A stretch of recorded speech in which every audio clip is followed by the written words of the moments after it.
Meus irmãos e minhas irmãs, paz e bem. Nessa quarta semana do tempo comum, a antífona inicial vai nos dizer assim: Salvai-nos, Senhor nosso Deus, reuni vossos filhos dispersos pelo mundo, para que celebremos o vosso santo nome e nos gloriemos em vosso louvor. Os filhos dispersos pelo mundo inteiro. Já na oração eucarística, quando nós rezamos pela igreja, nós dizemos, Senhor, para que ele se recorde da sua igreja, que se faz presente pelo mundo inteiro. E nós pedimos para que nós sejamos reunidos em nome de Deus e nos gloriemos em seu louvor. Hoje é a igreja que faz memória dessa sua diversidade de cultura que é totalmente reunida em nome do Senhor. Hoje, na leitura, nós vamos ter a narração da morte de Absalão. Absalão tem uma morte assim patética. Então ele está montado em uma mula e essa mula passa debaixo de um carvalho e ele fica enganchado. A mula continua o seu caminho, ele fica enganchado. Então alguém viu isto e informou a Joabe: vi Absalão suspenso no carvalho. Joabe tomou então 3 dardos e cravou-os no peito de Absalão. E então ele vai avisar ao rei: trago-te, Senhor, meu rei, a boa nova. O Senhor te fez justiça contra todos os que se tinham revoltado contra ti. Então é o momento da rebelião de Absalão, que toma o reino do seu pai.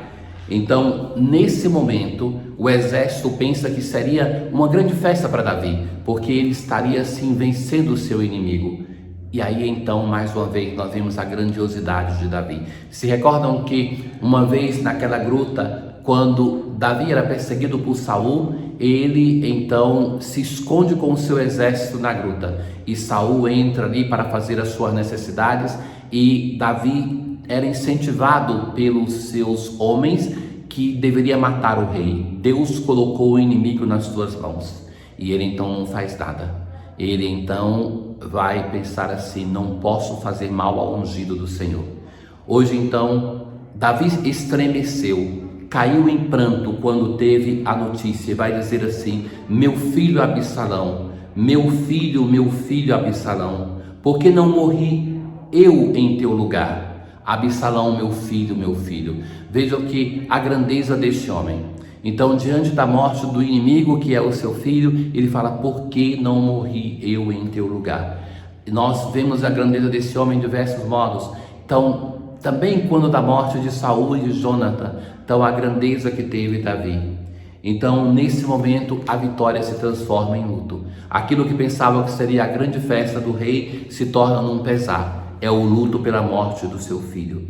Então, o rei estava acabrunhado de dor pela causa de seu filho. O salmo de hoje, ele é o sofrimento de alguém que perdeu alguma coisa grandiosa.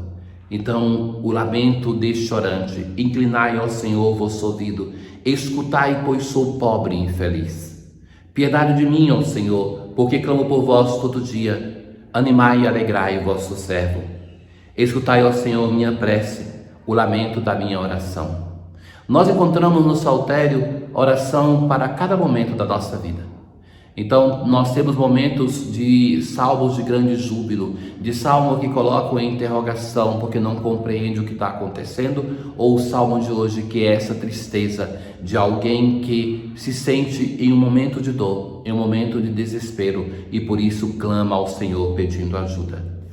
Hoje, nós, no Evangelho, sempre segundo Marcos, que é o primeiro Evangelho que nós lemos no tempo ferial, Jesus está numa barca. Nós estamos, recordemos, naquela sessão da barca. Muitas vezes a barca é citada. Aproximou-se então um dos chefes da sinagoga, chamado Jairo, e disse: minha filhinha está nas últimas. Vem e põe as mãos sobre ela, para que ela sare e viva. Nós temos a narração hoje de 2 milagres. Então começa o texto do Evangelho contando a história da filha de Jairo, que vai terminar no final. Isso que se chama a narração em sanduíche, que é muito próprio de Marcos. Depois se conta, no meio deste milagre, um outro episódio de uma mulher que tinha uma hemorragia. Então o Senhor então o acompanhou. numerosa multidão seguia e comprimia. Então, nos dois milagres tem essa multidão que está comprimindo Jesus. Então, ali aparece esta mulher. Ora, achava-se ali uma mulher que há 12 anos estava com uma hemorragia. Tinha sofrido na mão de muitos médicos, gastou todo o seu patrimônio e piorava cada vez mais. Veja que uma pessoa com hemorragia, então também uma mulher que tivesse uma perda de sangue, ainda que pela menstruação, ela era considerada impura. O sangue, para a tradição do povo de Israel, quando está dentro do corpo é algo sacro e é símbolo da vida. Quando perde-se do corpo, então é algo que é impuro. Então essa mulher não podia estar em público e ela tem essa coragem. Essa mulher rompe, não aceita essa sua condição e ela vai e tocou na roupa de Jesus. Muitas vezes no Evangelho as pessoas buscam tocar Jesus e sentem que e pensam antes que se assim o fizerem serão curadas. E de fato a hemorragia parou. A hemorragia dessa mulher que os médicos tinham feito sofrer tanto que gastou o seu patrimônio e continuava enferma. E ela sentiu dentro de si que estava curada. E Jesus então vai fazer uma pergunta: quem tocou a minha roupa? Os discípulos vão dizer assim: estás vendo a multidão que te comprime e ainda perguntas quem me tocou? A mulher, cheia de medo e tremor. Então ela, percebendo o que lhe havia acontecido, veio e caiu aos pés de Jesus e contou-lhe toda a verdade.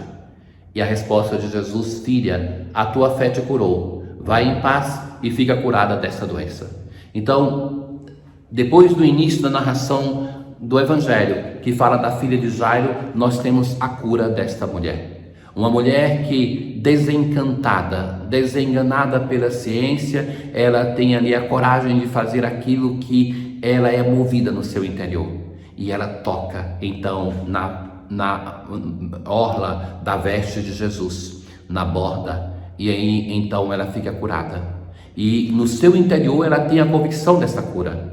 E quem é que sente que isso aconteceu? É o próprio Jesus. É Jesus que sente que dele sai essa energia. E então ele se apercebe disso, aquilo que os discípulos não são capazes de perceber. Então, enquanto Jesus estava indo com a casa do chefe da sinagoga, disseram ao chefe da sinagoga: tua filha morreu. Por que ainda incomodar o mestre? Jesus vai dizer para ele: não tenhas medo, basta ter fé. Não tenhas medo, basta ter fé. Tantas vezes nós temos essa expressão no Evangelho: não tenhas medo. Então, que é um empecilho para a nossa experiência de fé. Por que temer? Por que ter medo? E não deixou que ninguém o acompanhasse, a não ser Pedro, Tiago e seu irmão João. Vejam que esses são os mesmos discípulos que estão com Jesus, por exemplo, na Transfiguração e no Getsemane. Quem são esses discípulos? Pedro, aquele que é o príncipe da igreja. Tiago é um dos mais velhos. Pedro e Tiago são entre os mais velhos e João é aquele que é identificado com o discípulo amado, que é entre os mais novos. Então, quando Jesus chega, encontra a multidão que está chorando e vai dizer: por que esta confusão e este choro? A criança não morreu, mas está dormindo. Começam então a caçoar de Jesus. Jesus não aceita que a multidão venha com ele e vai levar ali aonde está a menina somente o pai, a mãe e os 3 discípulos. Eles devem testemunhar para narrar isso. Então Jesus toma a menina pela mão e vai dizer: Talita cum, que quer dizer: menina, levanta-te. Ela levantou-se imediatamente e começou a andar, porque tinha 12 anos. Veja que 12 anos também era o tempo de sofrimento daquela mulher que foi curada no Evangelho de hoje. O número 12 é o símbolo do povo de Israel. Então essas duas mulheres, que também Israel é o nome feminino e hebraico, são um símbolo do velho Israel que acolhe o seu Salvador. E todos ficaram admirados. Ele recomendou com insistência que ninguém ficasse sabendo daquilo e mandou dar de comer à menina. Então, um segredo, mas também a ternura de Jesus, a compaixão, que se preocupa com aquilo que parece banal, mas que é um gesto de afeto e de ternura. Meus irmãos, a oração de hoje vai dizer: concedei-nos, Senhor nosso Deus, adorar-vos de todo o coração e amar todas as pessoas com verdadeira caridade. Tenham todos um bom dia. O Senhor esteja convosco, Ele está no meio de nós. Abençoe-vos o Deus Todo-Poderoso, Pai, o Filho e o Espírito Santo. Paz.